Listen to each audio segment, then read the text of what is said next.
তার কোথায় পঞ্চম বা ষষ্ঠ দিন। আমার বাবা এই অনুষ্ঠানটি, যেটা ঈদ পরবর্তী পুনর্মিলনী হিসেবে একটি মেজবান করতেন ঈদের দু একদিনের মধ্যেই, সেই অনুষ্ঠানই আজকের এই অনুষ্ঠান। কিন্তু একই সাথে তারই 40 অনুষ্ঠানও আমরা একই সাথে করতে হচ্ছে। এটি নিয়তির চরম পরিহাস। তিনি এই মেজবান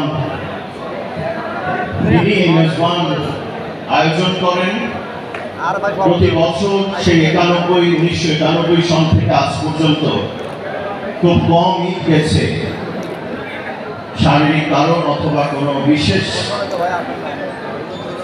দেশের কোনো একটি বিশেষ পরিস্থিতির কারণে হয়তো একবার, দুবার বা তিনবার এই ঈদ উল ফিতর তিনি আপনাদেরকে নিয়ে মেজবান আকারে উদযাপন করতে পারেনি। এরকম ঈদ খুব কম ছিল। আমার এই আয়োজন করবার কথা নয়, এই আয়োজন তার হাতে হবার কথা। রান্নার মশলা অন্তত দু একটা ডেকচিতে তারই দেবার কথা, এবং অন্য ডেকচিগুলোতে কতটুকু মশলা কোথায় যাবে সেটিও তারই বলে দেবার কথা। আমাদের যে দুলাল বাবুর্চি আছে, যে আজকে 40 বছর ধরে আমাদের এখানে, 45 বছর ধরে আমাদের এখানে রান্না করছে। আসলে বলতে গেলে এই দিনটি যেমন আনন্দের আমাদের সবার জন্য, একই সাথে কোথায় যেন আমার ভেতরে একটি কষ্ট কাজ করছে যে বাবা আমার পাশে নেই। ঠিক 1.5-2 মাস আগেও এই মেজবান নিয়ে আলোচনা হয়েছিল। গত ঈদেও মেজবান নিয়ে আলোচনা হয়েছিল যে কিভাবে করব।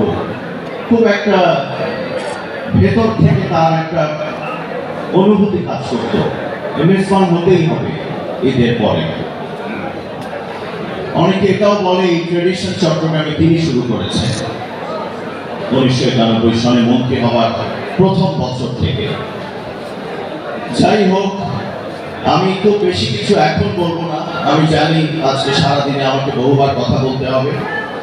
আমার বক্তব্য শেষ করবার আগে আমি শুধু এতটুকু আপনাদের কাছে আপনাদেরকে স্মরণ করিয়ে দিতে চাই, আমাদের জীবনে ঈদ আসে, আমরা গোলাগুলি করি, আমরা অনেকে খুব ভালো থাকি।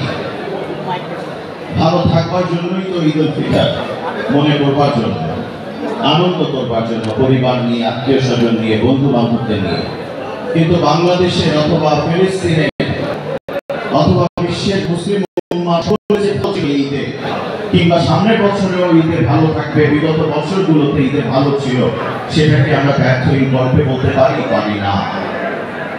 আমরা যারা ভালো আছি, এত সুন্দর করে উদযাপন করতে পারছি, তাদের চিন্তা করবার দরকার। সেই মানুষগুলো, আমাদের সেই মুসলিম ভাই, সেই মানুষগুলোর কথা চিন্তা করবার দরকার যারা ভালো করে ঈদ করতে পারেনি। তাদের জীবনটাই অতিবাহিত করা একটি কষ্টের কাজ।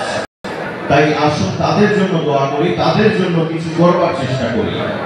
আজ থেকে 1 বছর পর যখন আবার ঈদ আসবে, যেন নিজেদেরকে বলতে পারি আমরা একটি হলেও মানুষের জীবনে পরিবর্তন আনবার জন্য কিছু করেছি। চলুন সেই প্রতিজ্ঞা, সেই অঙ্গীকারবদ্ধ হয়ে আছে। আমি আর বেশি কিছু বলবো না। আপনারা অনেক যারা নেতৃবৃন্দ এসছেন এবং এই অনুষ্ঠানের জন্য যারা সারা রাত কষ্ট করেছে, তাদের আমি আমার হৃদয়ের অন্তঃস্থল থেকে কৃতজ্ঞতা জ্ঞাপন করছি। আপনাদের সাথে এই অনুষ্ঠানে আমি আজকে দিনভর সময় কাটাবো। আপনারা আমাকে পাবেন, আমি আপনাদেরকে পাবো। এভাবেই আব্দুল্লাহ রহমানের স্মৃতিকে আমরা উজ্জীবিত রাখবো। আসসালামু আলাইকুম ওয়া রাহমাতুল্লাহি ওয়া বারাকাতুহু।